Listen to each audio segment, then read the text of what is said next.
Je vous remercie.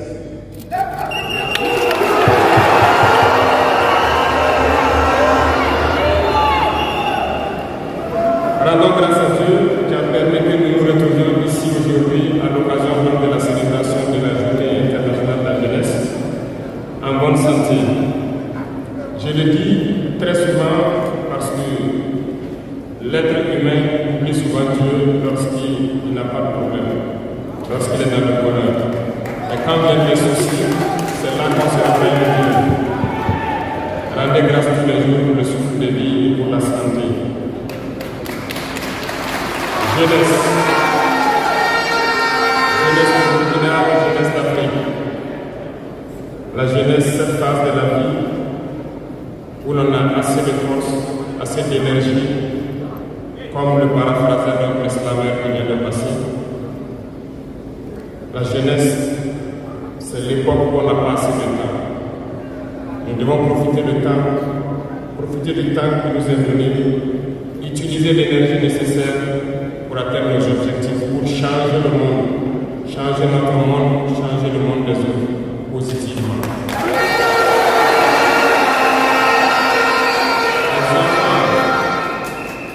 Les enfants souhaitent grandir pour être jeunes. Les personnes âgées souhaitent redevenir jeunes. Tout le monde va être jeune. La jeunesse est une bénédiction. Alors profitez de la jeunesse pour faire œuvre utile. Voilà pourquoi quand je vois dans le thème choisi, les deux premiers mots nous interpellent. Intégration, sécurité. L'Afrique fait face à de nombreux défis. Et on doit se poser des questions. La jeunesse est-elle un atout ou un handicap pour le développement des nations? La réponse est simple et sans équivoque. Et vous la savez. Les pays développés ont pour la plupart une population vieillissante. Et actuellement, beaucoup de pays ont lancé des programmes pour rajeunir leur population. L'Afrique a cette chance d'avoir une population très jeune. Mais pourquoi l'Afrique est Nous devrions donc nous pencher sur la question de comprendre pourquoi l'Afrique a une population jeune et qu'elle n'est pas développée. Et que les pays qui se disent développés cherchent donc à rajeunir leur population. Il faut que nous arrivions donc à transformer notre jeunesse en un véritable atout et un moteur de développement pour notre continent.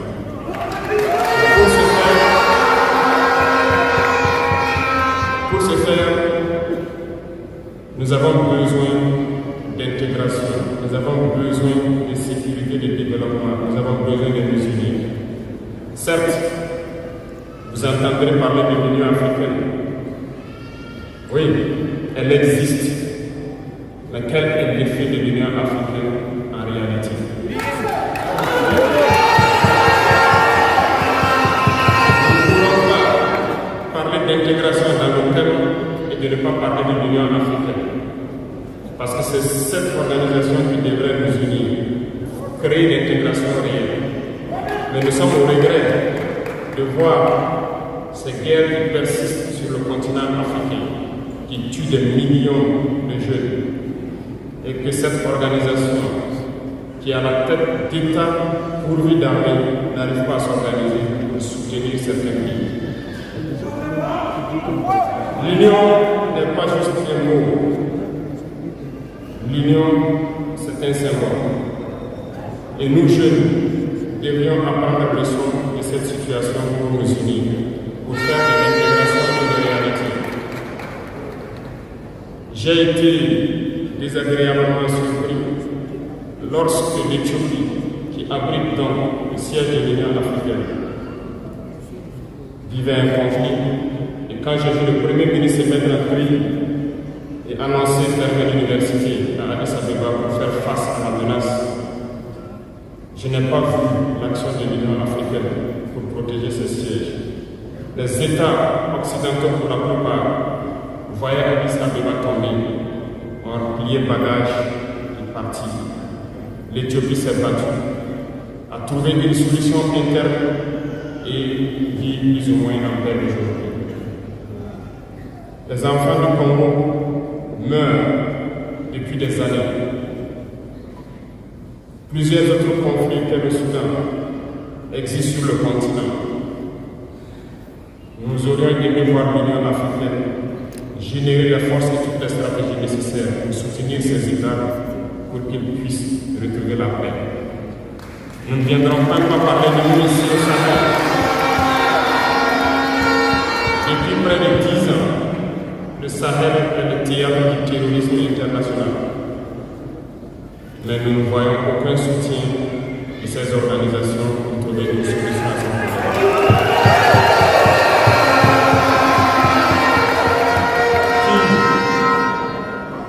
Pire, il y a quelques jours de cela, un pays étranger en Afrique a annoncé ouvertement avoir soutenu et participé à une attaque lâche, terroriste et barbare contre des forces de notre confédération à Tinzawata.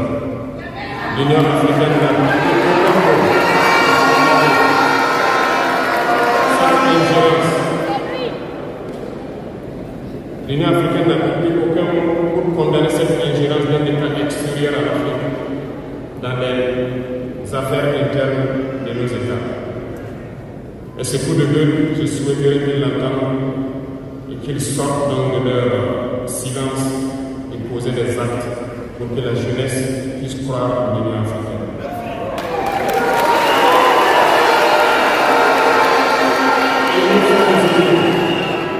Il nous faut nous unir et la seule manière de s'unir, c'est de se parler, de se comprendre et de pouvoir donc asseoir les bases de cette unité-là.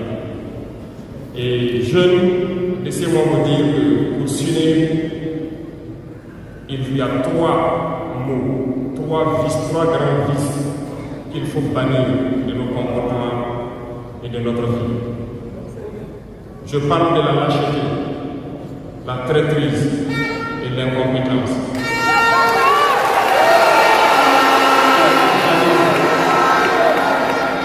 Il faut bannir ces 3 mots de notre mode de vie. Je m'en vais vous expliquer pourquoi. La lâcheté recouvre beaucoup de vices. Un lâche a toujours peur. Et lorsqu'on a peur, on devient un esclave. On s'épuise.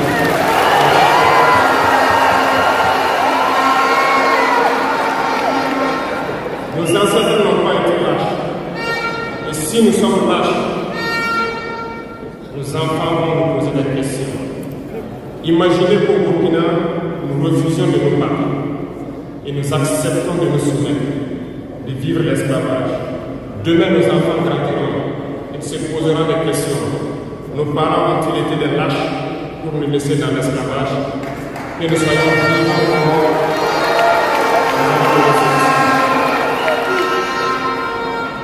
Le lâche a peur. Et les impérialistes ont compris, ils essaient de faire peur aux leaders pour que vous soyez des lâches. Parce que quand vous êtes un lâche, tous les autres vices peuvent l'être. On fait tout pour que nous ayons peur. Ils viennent dans nos palais, ils nous menacent directement, ou des menaces froides. Bien sûr, nous répondons comme il le faut. Ils essaient de nous faire comprendre. Ils prennent chaque fois des exemples. Ils nous diront, vous savez, Thomas Sankara a essayé de faire comme ça, mais il est où? Il est mort. Le président haïtien a essayé de faire comme ça, Kadhafi a essayé comme ça, il est où? Il est mort. Voilà les propos qu'on obtient de manière voilée pour nous faire peur. Et puis, nous voyons aussi souvent certains jeunes essayer d'emboîter le pas d'une autre manière.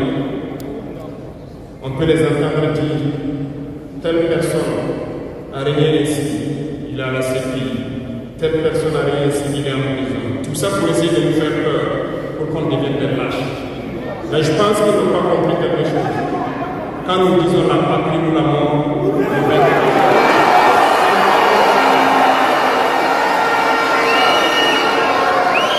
Ce n'est pas une phrase, ça a tout son sens. Nous n'avons pas peur et nous n'aurons jamais peur.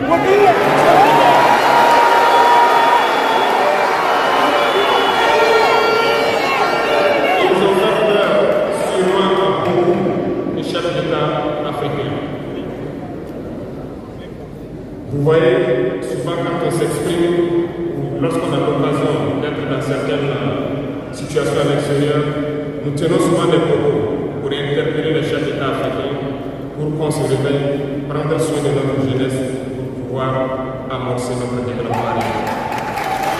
Nous sommes souvent certains ont riposté publiquement à nos propos, parce qu'ils se sentent indexés. Mais je peux vous assurer, jeunesse, que lorsque nous nous retrouvons dans la pouvoir, ces mêmes chefs d'État nous disent « Vous êtes sur la bonne voie, c'est ce qu'il faut faire. »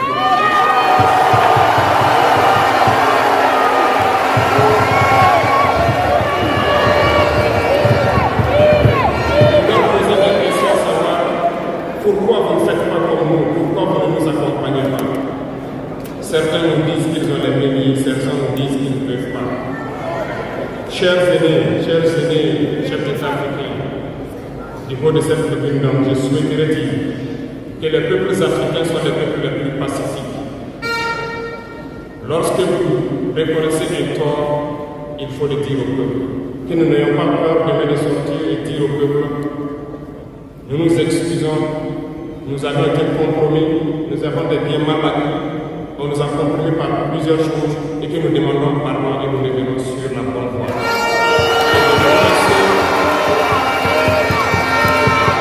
Et de commencer à travailler réellement pour l'indépendance de nos États et notre émancipation.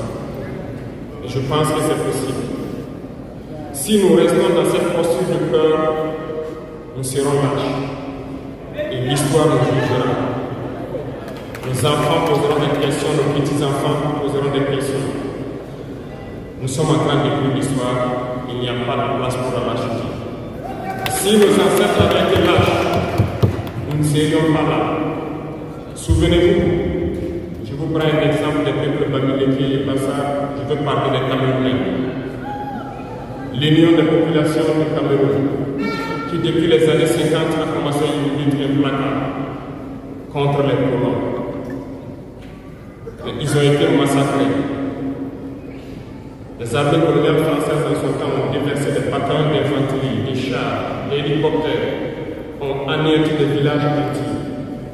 Les tortures les plus inhumaines ont eu lieu dans cette période. Vous pourrez faire des recherches sur ce qu'ils appelaient la balançoire ou le bac à ciment. Les centaines de milliers de personnes ont été décimées ici en Afrique parce qu'ils ont osé demander aux colons de quitter leur terre. Ça a abouti à une guerre civile qui a duré plusieurs années. C'est pour dire que des gens ont osé, ont affronté à main nue les impérialistes pour que nous soyons là. Il n'y a pas de raison que nous ne puissions pas affronter les impérialistes pour que nos générations à venir puissent vivre. Il y a beaucoup d'exemples à travers l'Afrique d'hommes courageux qui ont refusé d'être lâches, qui ont combattu, qui ont fait face. Eh bien, soyons dignes de ces gens. Nous sommes leurs descendants et soyons dignes d'eux. Un lâche ne peut pas être digne. Ne soyons pas lâches. Jeunesse africaine. Parce qu'un lâche est toujours un traître. Et ça va le faire. Ils essaieront de nous faire peur pour que nous soyons lâches. Et si nous sommes lâches, nous avons trahi. Il faut bannir la traîtrise de nos habitudes. Les Africains ont été traîtres pour que la traite négrière réussisse en Afrique. C'est parce que les Africains ont été traîtres que la colonisation a pu tenir en Afrique. Interrogeons l'histoire. nous le verrons. Lumumba, Patrice Lumumba a été trahi parce qu'il a osé tenir tête. Et ces mêmes télévisions belges sont venues au Congo pour quelques pieds tendus à des individus au Congo pour une interview pour contenter leur population. Et vous avez pu suivre ça. Lumumba nous dérangeait. Il est mort, on est content. C'est de la traîtrise. Beaucoup d'autres héros sont tombés pour que nous soyons là aujourd'hui. Et c'est une technique de l'impérialisme, de faire peur aux autres en menant des actions pour réellement créer la terreur. Ça n'a pas commencé aujourd'hui. Je vous prendrai l'exemple d'un guerrier qui s'est battu, Victor Diakabona.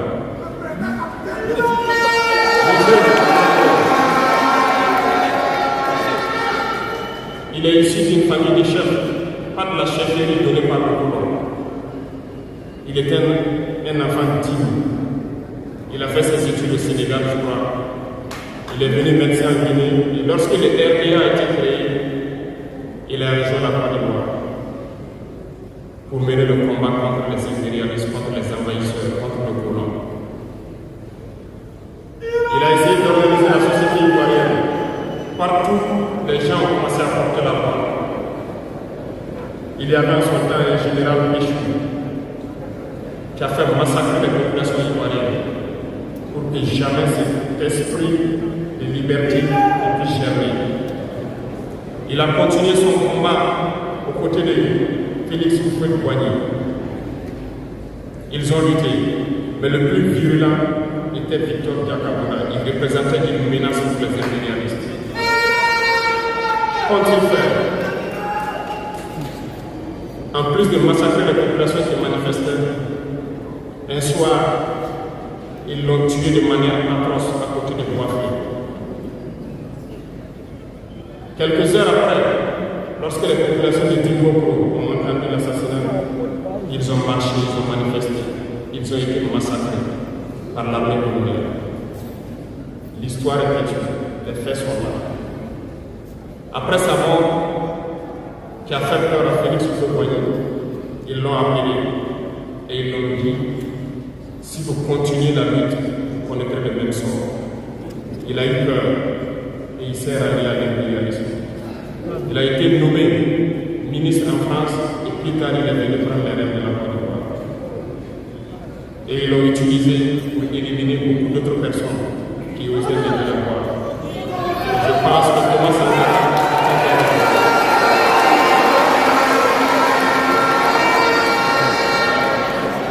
Si vous avez peur, vous serez lâche et vous serez traître. N'ayez jamais peur.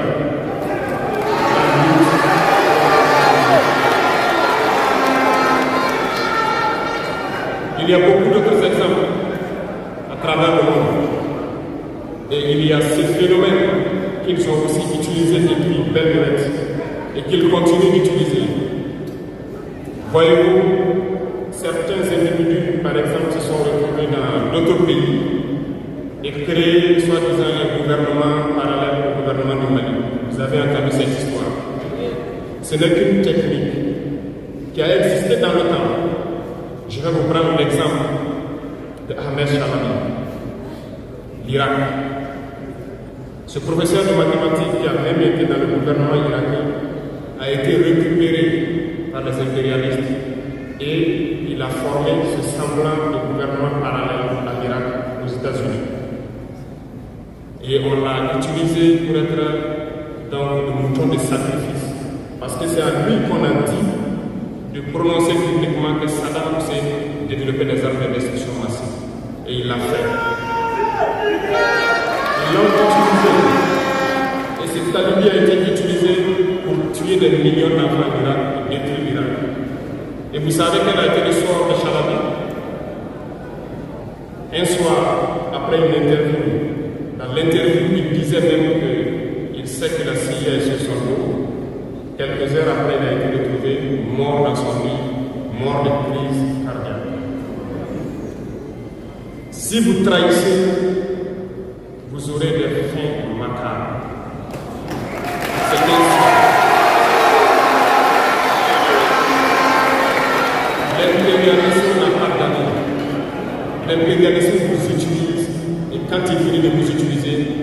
fait de vous ce qu'il veut. Suivez mon regard, vous comprenez de quoi je parle.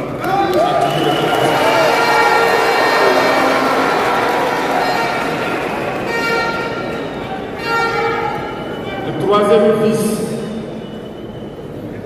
que je vous invite à vous départir, c'est l'incompétence.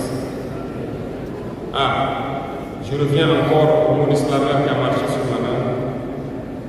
L'incompétence, vous comprendrez de quoi il s'agit. L'incompétence est un phénomène très dangereux qu'ils ont utilisé pour détruire la société africaine. Dans nos administrations, il y a beaucoup d'incompétence. Reconnaissons-le. Les incompétents ont beaucoup de place à côté de l'impérialisme. Parce que les incompétents peuvent prôner le développement d'un pays. Les incompétents peuvent vous amener à douter de vous. Les incompétents aiment la facilité. Les incompétents aiment tout pour eux seuls.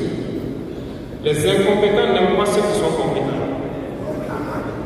Ils n'aiment pas ceux qui ignorent, ceux qui cherchent.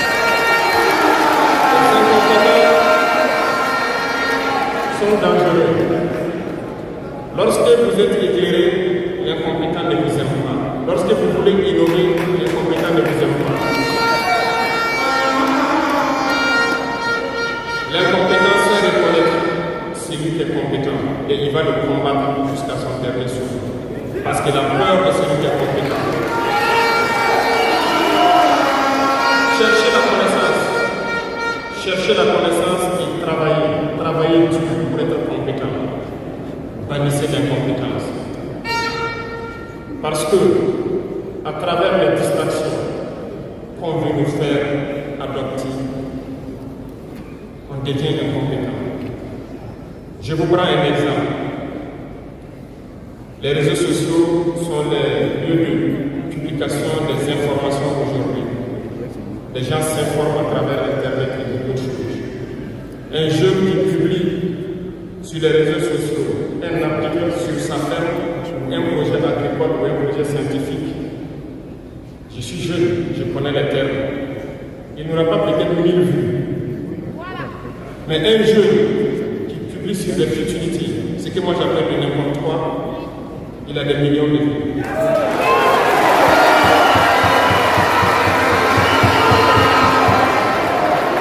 Justement, comme disait le jeune slameur, on veut vous faire perdre du temps dans les futilités. Prenez conscience. Intéressons-nous au travail et cherchons la connaissance. Cherchons la compétence. Se distraire, c'est bien, mais on doit travailler d'abord.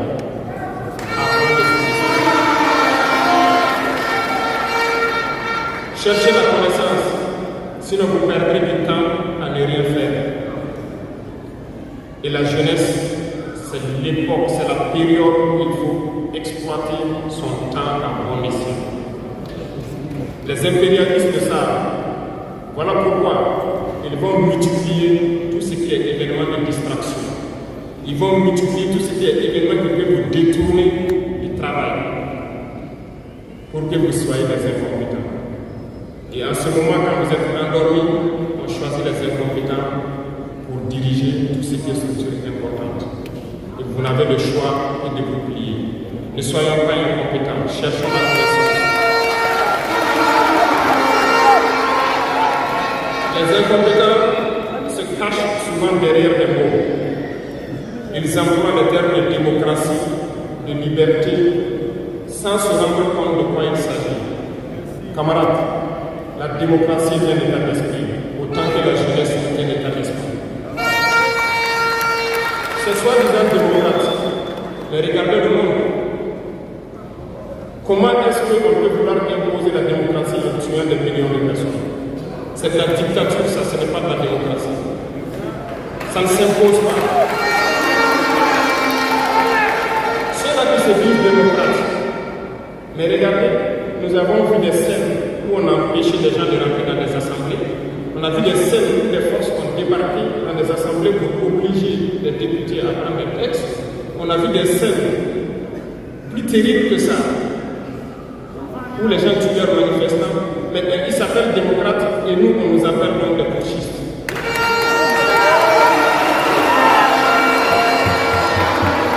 Si c'est ça la démocratie, je répète, nous ne voulons pas de cette démocratie.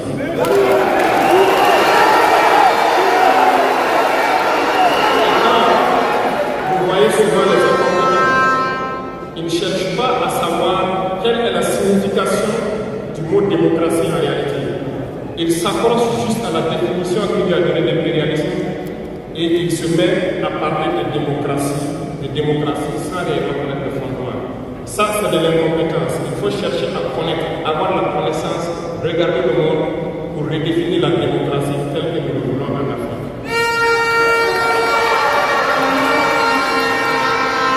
Les incompétents se cachent derrière la liberté. Retenez une chose, il n'y a pas de liberté individuelle qui existe. C'est un fait. Vous pensez vraiment que chacun est libre? La liberté est collective. Tant que nous vivons dans une société avec des règles, la liberté est collective. Parce que si vous ne respectez pas la règle, vous ne pouvez pas vivre dans la société. Si vous êtes libre de parler comme vous voulez, l'autre aussi est libre de vous répondre comme il veut. Ça serait du désordre. Si vous êtes libre de rouler dans la rue et de passer le feu rouge comme vous voulez, l'autre est libre de passer aussi et de vous cogner. Vous comprenez que si la liberté individuelle prend les dessus, nous sommes dans une société de désordre. Voilà pourquoi il y a des règles dans la société. Et les règles, tout le monde doit les respecter. Et là, on parle de liberté collective. Donc, certains se donnent le droit de parler de leur liberté individuelle à eux, mais ne tenant pas compte des autres. Je pense que ça fait partie aussi de l'incompétence. Parce qu'ils ne cherchent pas à comprendre, ils s'arrogent les droits que peut-être les États les ont donnés pour sévir, pour faire tout pour eux, en négligeant les libertés des autres. Non, la liberté est collective. Avant de poser un acte, on pense à la liberté d'autrui. Et nous ne devons pas transcender la liberté des autres. Donc ça fait qu'on doit avoir la réserve. Et une fois qu'on a la réserve, la liberté individuelle n'existe pas. La liberté est collective. Et nous devons avoir...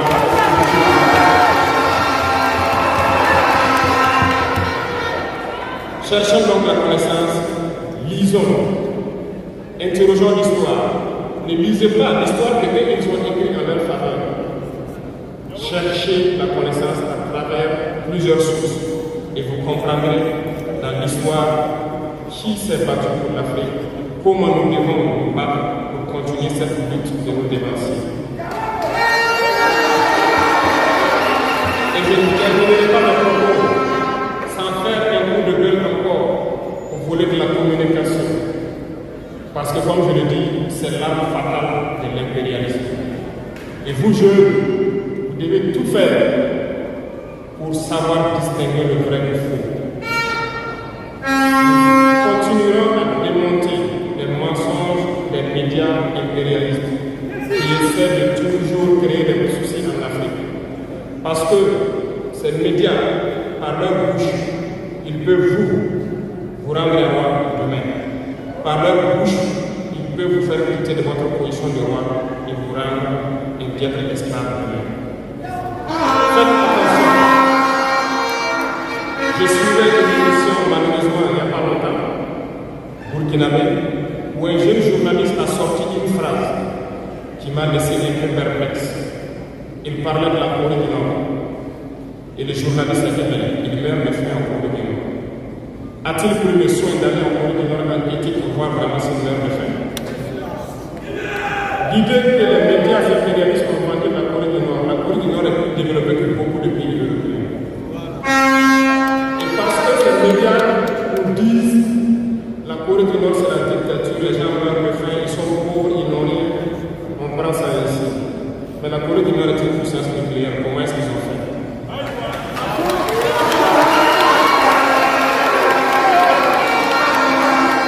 Faisons attention à la communication. Il ne faut pas suivre de manière aveugle ces médias menteurs qui qui ne cherchent qu'à diviser l'Afrique. C'est logique, ils se battent pour les intérêts de leur peuple. Et l'intérêt de leur peuple, c'est que l'Afrique soit divisée. Alors, jeunesse du Burkina, jeunesse d'Afrique, il faut qu'on s'unisse.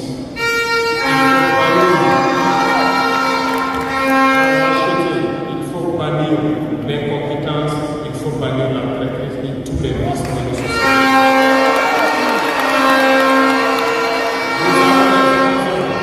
De nous parler, on rend grâce à Dieu de ces occasions que nous avons chaque fois de nous parler, de nous conscientiser. Et je vous invite à répartir encore mieux, à se mettre au travail pour que l'Afrique que nous voulons, autosuffisante alimentairement, soit une réalité. Pour que l'Afrique que nous voulons, soit une réalité. Parce que je reviens sur votre thème. Il n'y a pas de paix et de sécurité sans développement. Les deux vont de pair. S'il n'y a pas de développement, il n'y a pas de sécurité. Parce que s'il n'y a pas de développement, la jeunesse va forcément se retrouver dans les vices. Il n'y aura pas de sécurité. S'il n'y a pas de sécurité aussi, il n'y a pas de développement. Donc les deux doivent aller de pair. Intégrons cela dans nos combats pour que nous puissions nous battre et nous développer. Allons-y dans la production. Produisons suffisamment. Transformons sur place nos matières premières pour que ce soit bénéfique pour nos populations.